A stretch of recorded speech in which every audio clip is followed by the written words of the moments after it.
안녕하세요, 준입니다. 오늘은 2021학년도 대입 전형 중에서 논술 전형에 대해서 알아보도록 하겠습니다. 논술 전형이란 그런 거죠. 인문계 학생들에게 논술 전형이란 독해력, 분석적 사고 능력, 비판력 이런 것들을 바탕으로 글쓰기를 해서 합격생을 선발하는 전형이 인문계 논술 전형이 될 것이고, 자연계 논술 전형이란 수학 실력 또는 수학과 과학 실력을 바탕으로 합격생을 선발하는 전형이 논술 전형이라고 보시면 될 것 같습니다. 또 내신에 따라서 좀 구별이 되는데요. 아무래도 내신이 좋은 학생들은 학생부 종합전형을 지원하는 경향성이 강하기 때문에 주로 내신이 나쁜 학생들, 한 3등급 이후부터가 많이 지원하는 전형이 논술 전형이라고 보시면 될 것 같습니다. 그런데 이제 3등급 이후부터 학생들은 논술과 정시를 봤을 때 논술은 워낙 경쟁률이 높고 합격 가능성이 낮기 때문에 학습 방향 자체는 정시에 맞춰져 있죠. 근데 수시에 원서 접수를 안 할 수는 없으니까 지원하는 전형이 논술 전형이 되는 겁니다.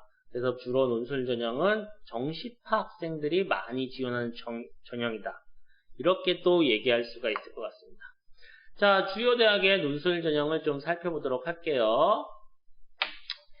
의예과 논술 전형은 제가 지난번에 다룬 적이 한 번 있어서 제외를 시켰고요. 자, 연세대부터 나와 있는데 서울대, 고려대는 논술 전형이 없으니까 당연히 안 나오겠죠. 자, 표를 보면 충분히 이해할 수 있을 것 같습니다. 대학 정렬은 제가 학생들 선호도 이런 걸 감안해서 정리를 해놓은 거고요. 모집 인원은 작년 2020학년도 그리고 올해 모집 인원 그에 따른 증감을 표현을 했습니다. 보시면 아시겠지만 연세대 같은 경우 작년에 607명 모집하다가 올해 384명으로 무려 223명이나 인원이 줄었어요. 그러니까 연세대 논술 전형이 합격하기 굉장히 어려운 전형인데 올해는 합격하기가 훨씬 어려워졌다고 보시면 될 것 같고요. 계열별 모집 인원, 저 384명을 다시 인문계와 자연계로 구별을 해본 겁니다. 그래서 인문계 124명, 자연계 260명을 모집하게 되겠습니다. 그리고 이제 논술 전형으로 모집하는 인원이 확 줄었기 때문에 모집 단위, 학과에 따라서 논술 전형으로 학생을 선발하지 않는 학과도 굉장히 많아졌습니다. 그래서 막연하게 내가 논술 전형으로 지원하겠다 이런 생각을 버리고요. 수시 모집 요강을 보고 내가 가고 싶은 학과가 논술 전형으로 학생을 선발하는지 안 하는지 꼭 확인하는 것도 굉장히 중요하게 되겠습니다. 그리고 이제 반영 비율이 되겠습니다. 보통 논술 전형은 논술 60에서 80% 또는 뭐 연세대는 100%가 되겠죠. 그리고 학생부 20에서 40% 정도 반영하게 되겠습니다. 이렇게 뭐 성균관대학교가 학생부를 40% 반영하면은 100점 만점에서 40점 반영한다고 볼 수 있잖아요. 그러면 이제 학생부 차지하는 비중이 굉장히 크다고 생각할 수 있지만 이게 이제 실제적으로 실질 반영 비율을 따지면 굉장히 낮습니다. 뭐 1등급과 2등급 점수 차이가 뭐 10점, 20점 벌어지면 비율이 중요한데요. 0점 몇 점 사이에서 1등급, 2등급, 3등급, 4등급, 5등급, 6등급까지가 다 갈리기 때문에 크게 이 비율 40% 이런 것들은 의미가 없습니다. 단 상위권 대학에서 학생부는 실질 반영 비율이 높진 않지만 밑에 대학으로 내려갈수록 학생부 실질 반영 비율이 조금 높아지는 대학들이 있기 때문에 밑에 대학에 지원할 때는 그런 것들을 고려해서 지원을 해야 될 것 같습니다. 그리고 학생부에서 이제 말하는 이제 학생부라고 하는데요. 여기에서 이제 점수를 산출할 때 크게 들어가는 게 내신 성적이 들어가고 비교과. 여기서 말하는 비교과는 두 가지입니다. 출결과 봉사활동. 근데 보통 출결과 봉사활동은 거의 만점을 받게 되겠죠. 그리고 올해는 코로나로 인해서 대부분의 대학들이 비교과를 만점 처리한다고 해서 그 부분은 이제 거의 변별력이 사라지는 거죠. 그러면 결과적으로 다시 돌아왔을 때 논술 시험을 잘 보는 게 굉장히 중요해지게 되겠습니다. 그리고 수능 최저학력 기준이 있고 없고를 해놨는데요. 이 녹색으로 칠한 대학들은 뭐냐? 주로 학생들이 논술 전형으로 가장 가고 싶어 하는 대학들입니다. 그래서 수시에서 6장을 쓸 때 남학생들은 연대부터 중앙대까지 내려오는 경우가 굉장히 많고요. 한 장 정도는 뭐 고대 학종을 던져보기도 하고 이러고요. 여학생은 연대부터 이화여대까지 이렇게 이제 많이 지원하는 경향성을 보이게 됐습니다. 요걸 알아두는 게 중요한 게 뭐냐면 논술 전형에서 실제 중복 합격자는 많이 안 나옵니다. 그럼에도 불구하고 상당수의 학생들이 연대부터 중앙대에서 겹치는 현상이 발생하기 때문에 이거 논술 전형은 워낙 합격 가능성이 낮은 전형이기 때문에 논술 전형에 지원할 때 무조건 대학 순서대로 쓰는 것보다 한 장 정도는 좀 내려 쓰는 거에 중요할 수 있습니다. 그럴 때 이제 추천하는 대학으로 저는 건국대하고 홍익대를 추천하고 싶습니다.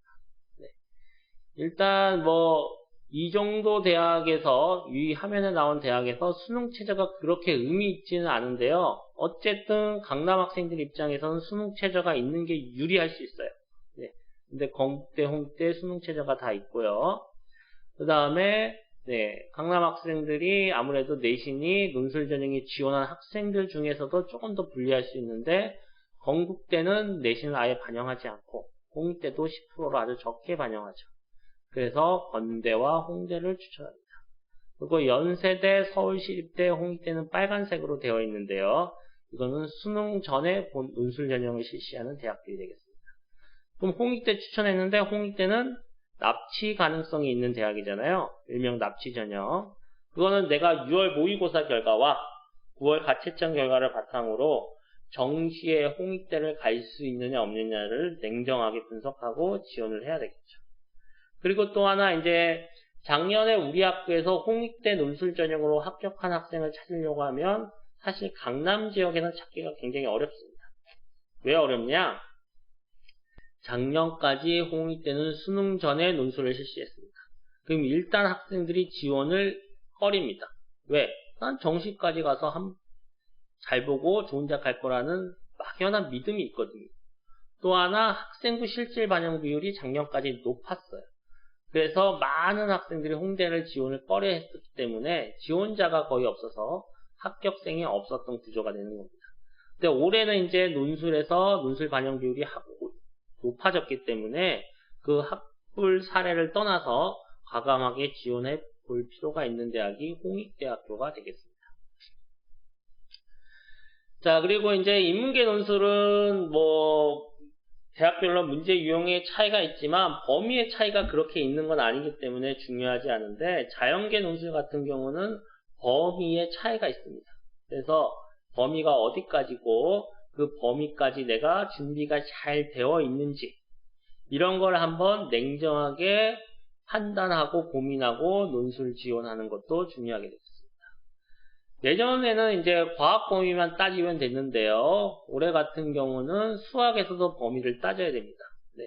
그러니까 작년까지는 2009 교육과정이고 2009 교육과정에서 고등학교에서 배우는 수학 내용과 수능에서 시험 치는 수능 수학 시험 범위가 일치했었죠.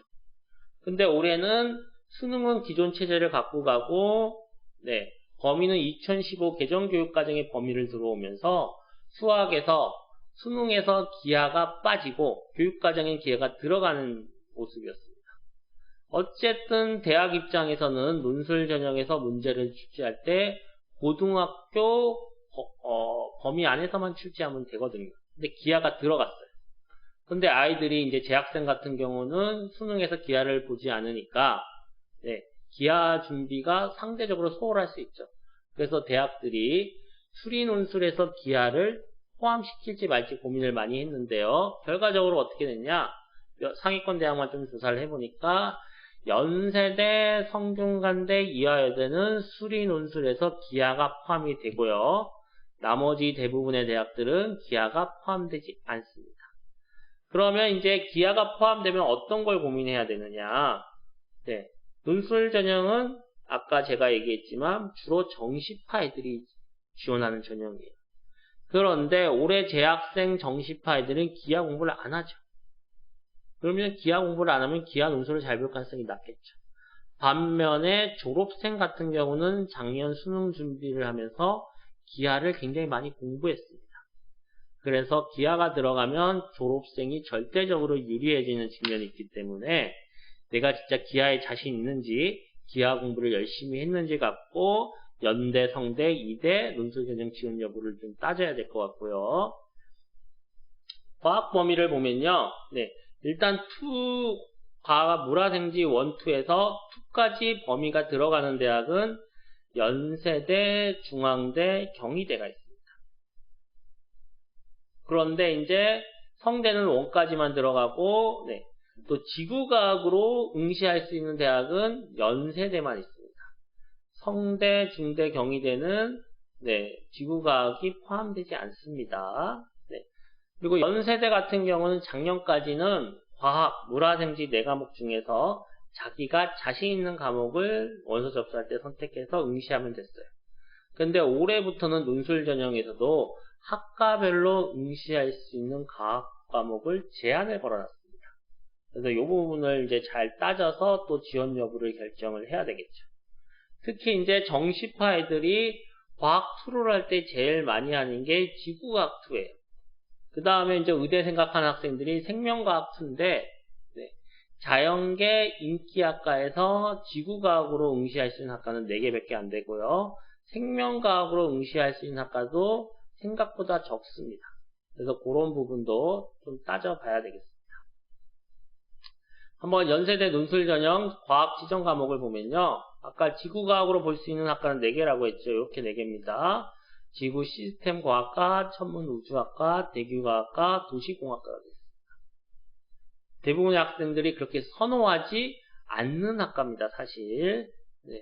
그래서 이제 정시파 애들은 연세대 논술 전형 지원할 때 고민되는 것들이 조금 있을 수 있고요. 네. 그 다음에 이제 좀 착각하기 쉬운 게 뭐냐면 화생공, 화공생명공학부, 화생. 네, 그러면 화학과 생명과학이잖아요. 근데 보면은 생명과학으로 응시할 수 없습니다. 물리와 화학으로만 응시할 수 있습니다. 네. 그리고 이제 학생들 상담하다 보면은 의대를 생각하는 학생들이나 또는 서울대 목표로 하는 학생들이 G2를 하거나 생2를 하고 연세대 공대 논술 전형에 지원한다고 하면은 또 인기학과를 지원하려는 경향성을 보이는 경우가 많았습니다. 대표적으로 화생공, 전기전자, 기계공학부 이런 데 지원하려고 하는 학생들 많은데요. 이 세 학과를 보면은 물리와 화학으로 지원할 수 있지 생명과학과 지구과학으로 전기전자는 생명과학 지원할 수 있지만 화생공이나 기계공학부는 생명과학과 지구과학으로 지원할 수 없잖아요. 네, 그래서 이제 과학 과목에 따라서 학과를 어디 정할지도 좀 고민을 해야 되겠습니다.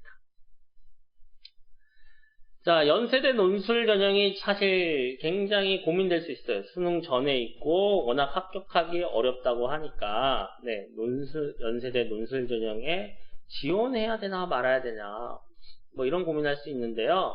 뭐 수시 납치도 조금 고민할 수 있는데 일단 인문계열 같은 경우에는 그렇죠. 네. 수시 납치를 걱정할 필요는 없습니다. 오히려 수시 한 장을 버리는 것이 아닌지 고민을 해야 될 것 같습니다. 제가 작년도 연세대 논술 합격생의 정시 수능 점수를 한번 봤습니다. 네.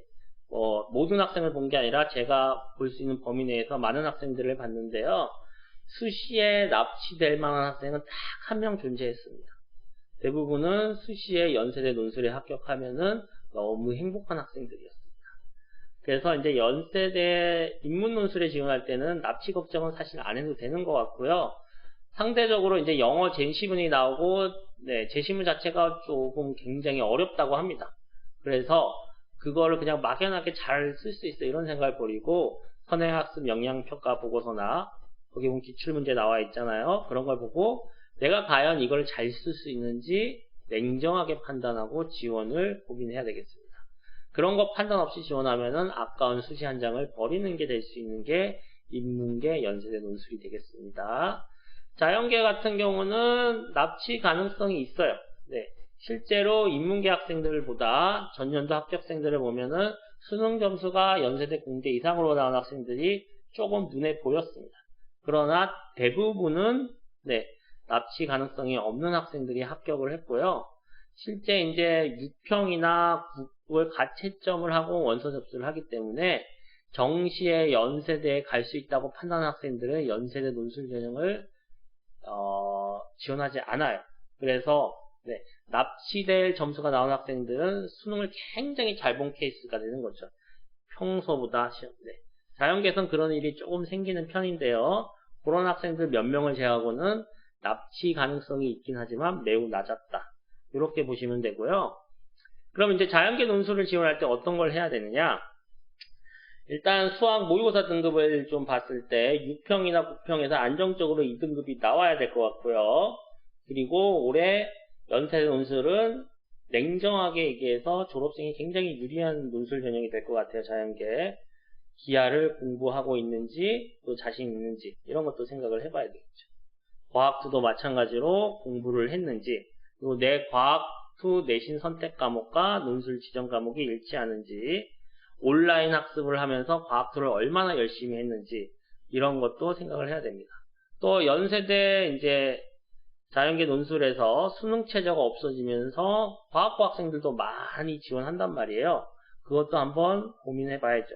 실제로 뭐 몇 명 정도 지원하느냐, 모과고는 한 20명 정도 지원했더라고요. 그 학생들 아마 뭐 상대적으로 내신이 좀 나쁜 학생들이 지원했던 것 같아요. 몇 명 합격한지는 모릅니다. 올해 이제 논술 일정이에요. 네, 코로나 때문에 많이 좀 조정이 됐으니까, 그래서 최대 격전지는 인문계는 12월 5일, 자연계에도 12월 5일이 될 것 같습니다.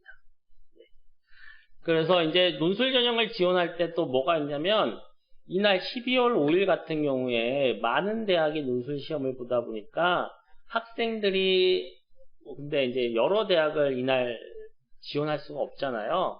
그래서 상대적으로 비선호하는 대학을 지원하면 합격 가능성이 올라갈 가능성이 있습니다. 무슨 얘기냐? 여학생들에게 너 숙명여대 논술 전형하고 서울여대 논술 전형하고 중에서 어디 지원하고 싶어 물어보면 대부분의 학생들이 숙명여대 논술 전형에 지원한다고 얘기하겠죠. 여기에는 잘하는 학생이나 상대적으로 선호도가 더 높으니까 많은 학생들이 몰릴 거고 여기는 덜 그러니까 합격 가능성이 올라가겠죠. 또 여대는 이제 기본적으로 남학생들이 지원할 수 없으니까 또 합격 가능성이 올라가겠죠. 그런 것들을 생각해 볼 수 있겠죠. 뭐 경희대, 성균관대 선호도 높으니까 많이 지원할 거고 상대적으로 단국대 이런데 덜 이제 실력이 우수한 학생들이 지원할 테니까 내가 이제 조금만 눈높이를 낮추면 논술 전형이 합격 가능성이 높은 전형이 아니지만 나의 합격 가능성은 올라갈 수 있다. 근데 물론 내가 단국대를 가서 합격하면 다닐 거느냐 말 것이냐 근본적으로 이런 것들에 대해서 고민을 하고 지원을 해야 되겠죠. 자연계 일정도 쭉 한번 이제 간단하게 정리했는데 한번 보시면 될 것 같고요.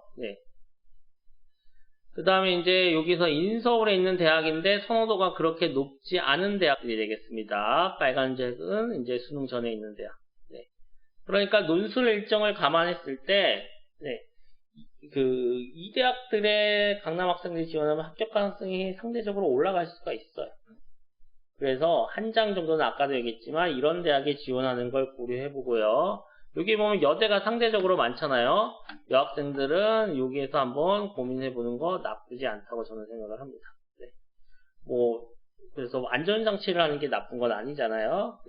그런데 이제 이 대학들의 논술 전형에 지원할 때 고민사항이 뭐냐. 상위권 대학 논술 전형을 지원할 때는 학원에서 반이 개설되거나 학원에서 준비를 할 수 있는데 내가 그러면 강원대 논술 전형에 지원하기 위해서 강원대 논술반에 딱 들어가려면은 그런 게 학원에 없어요. 그럼 이거 준비 어떻게 하느냐 이런 고민이 될 수 있는데 이 대학들에 지원한 학생들은 실제로 그렇게 수능 이상의 그 수학 능력이나 이런 것들을 보여주는 학생들이 아니기 때문에 그걸 대학도 잘 알고 있기 때문에 수능보다 어렵게 출제가 안 되고요. 대부분 수능 위주로 출제가 된다고 보시면 될 것 같아요. 그래서 수능 공부 열심히 하고 그냥 이 논술 전형에 지원하면 된다. 그리고 필요하면은 각 학교 입학처 홈페이지에 들어가면은 논술 가이드북이나 기출문제 이런 것들이 잘 안내되어 있기 때문에 그런 걸 한번 보면서 논술 전형에 대비를 하면 되겠습니다. 네. 그래서 이상으로 논술 전형에 대해서 간단히 정리를 해봤습니다. 좋아요, 구독 부탁드리겠습니다. 안녕.